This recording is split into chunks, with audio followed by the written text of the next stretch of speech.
Avec G20 en maths, il n'y a jamais de problème, mais que des solutions. Dans cet exercice, on va apprendre ensemble à étudier les variations d'une fonction. Donc pour étudier les variations d'une fonction, il y a deux étapes à faire. L'étape numéro 1, c'est de calculer la dérivée de la fonction. Et l'étape numéro 2, c'est d'étudier le signe de la fonction. Donc ici, on va traiter sur 4 exemples. Le premier, donc on a une fonction polynomiale, f de x qui est égal à 2x au carré moins 12x plus 1.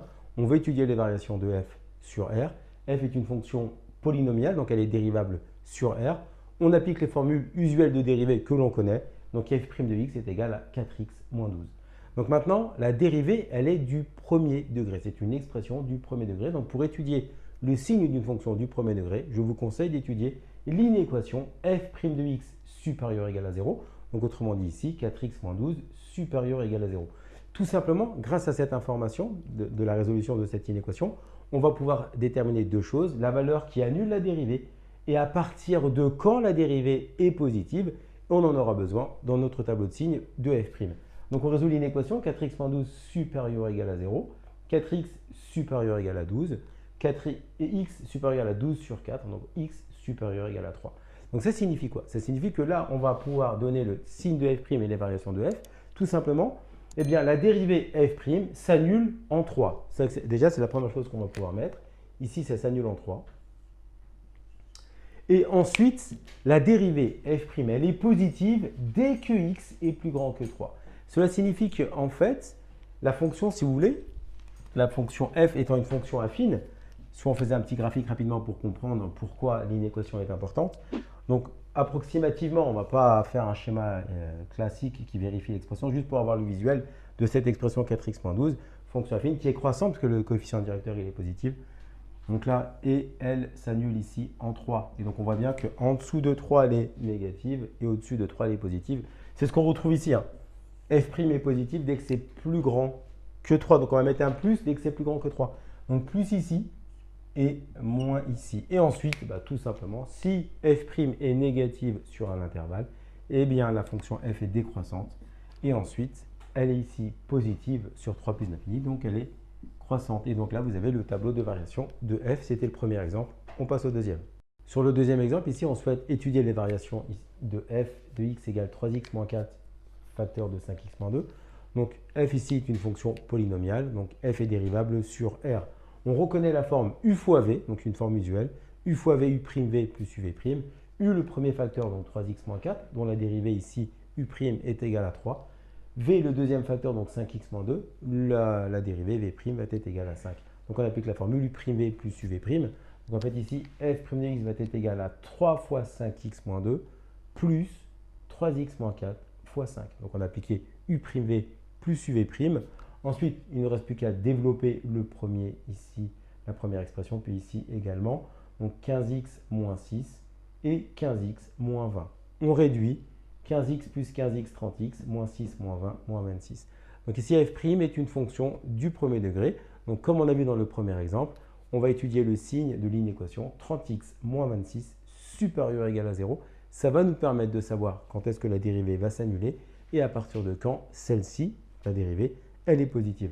Donc 30x moins 26 supérieur ou égal à 0 est équivalent à 30x supérieur ou égal à 26. On va diviser par 30, donc 26 sur 30. Et on va diviser l'ensemble, le numérateur et le dénominateur par 2, donc 13 sur 15. Donc ça signifie deux choses. Ça signifie que dans notre tableau de variation, d'accord, que nous avons ici, eh bien la dérivée va s'annuler en 13/15e.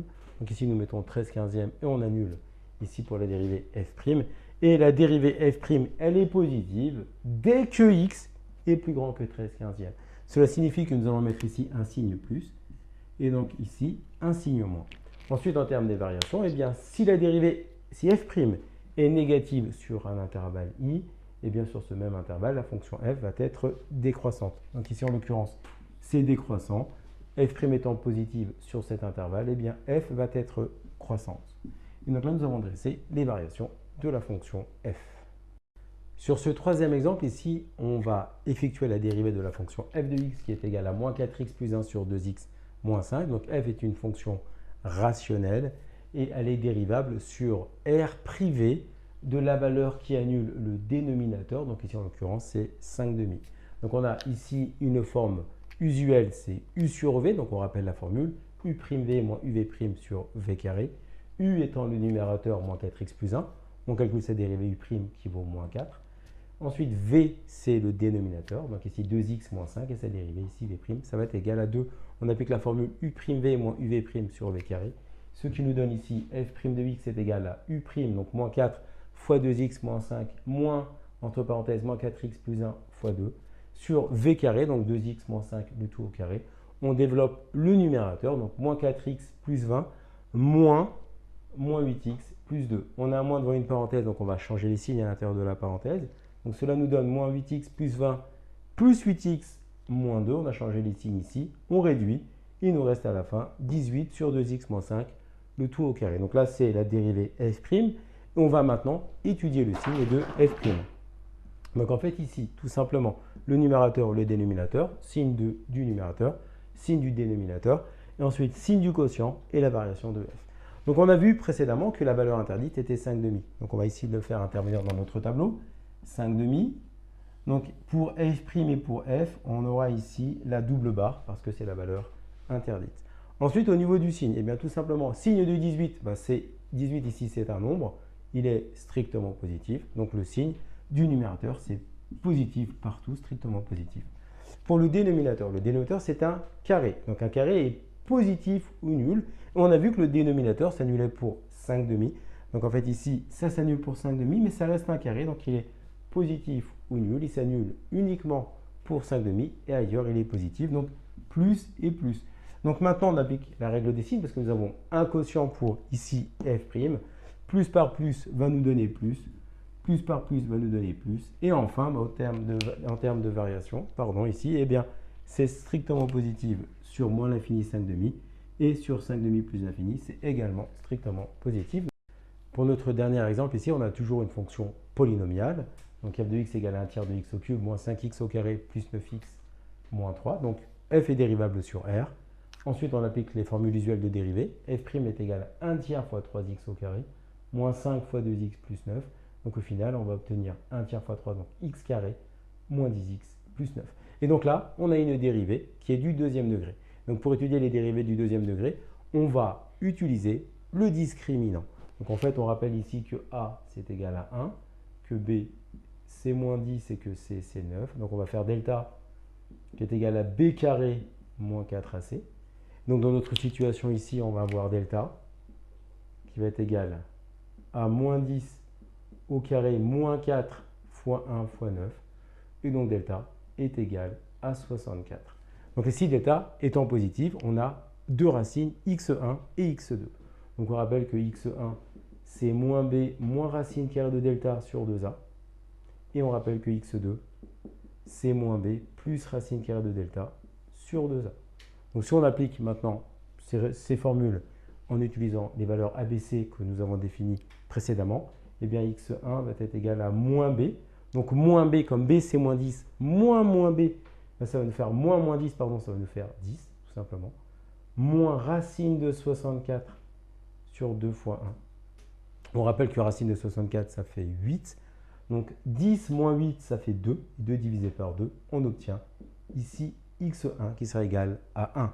On fait la même chose pour x2. Donc x2, c'est moins b. Donc c'est moins 10. Donc ça reste toujours 10 ici. Plus racine de 64 que l'on divise par 2. Racine de 64, c'est 8. 10 plus 8, 18. On divise par 2, ça fait 9. Donc x2 est égal à 9. Donc nous avons obtenu les deux racines ici de notre fonction f'. Donc ce sont les valeurs qui annulent ici la dérivée. Maintenant pour le signe, on va commencer par dresser le tableau de signes. Et on va le compléter ensemble. Donc on va avoir ici le signe de f'. Et enfin les variations de f. Alors en fait ici ce qu'il faut comprendre, c'est que f' de x, que nous avons défini ici, c'est une fonction du deuxième degré, donc c'est une parabole. Donc c'est une parabole, ça veut dire quoi? Ça veut dire qu'on sait que a vaut 1, c'est positif.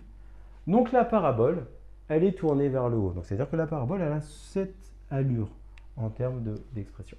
Maintenant, si on veut le signe, eh bien, graphiquement, ça signifie quoi? Ça signifie, si on faisait un petit graphique pour nous aider, on sait que la fonction s'annule dérivée, on parle de la dérivée, on parle de f', on étudie le signe de f' ici.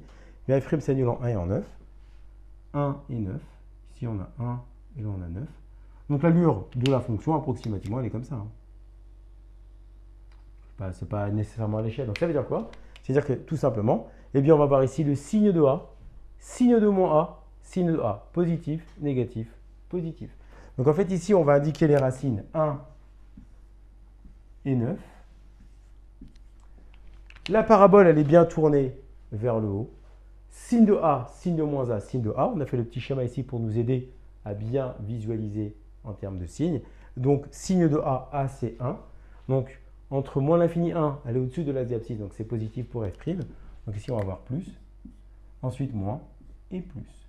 Et donc, au final, eh bien, lorsque f' est positif sur un intervalle, alors sur ce même intervalle, f est croissante. Et si f' est négatif, alors f sur ce même intervalle, elle est décroissante. Donc, ça va nous donner croissant, décroissant et croissant. Donc, à travers cet exercice, on a étudié les variations de 4 types de fonctions standards usuelles en dérivée. Comme tu as kiffé la vidéo et que tu veux des bonnes notes en maths, alors tu mets un pouce bleu, tu t'abonnes à notre chaîne, tu poses un commentaire, on y répond sans problème. Ensuite, on t'embarque avec nous sur g20enmaths.com. Des exercices corrigés, des détails de ouf avec ça. Plus d'excuses pour pas avoir de bonnes notes en maths. Et bien sûr, rendez-vous sur nos réseaux sociaux.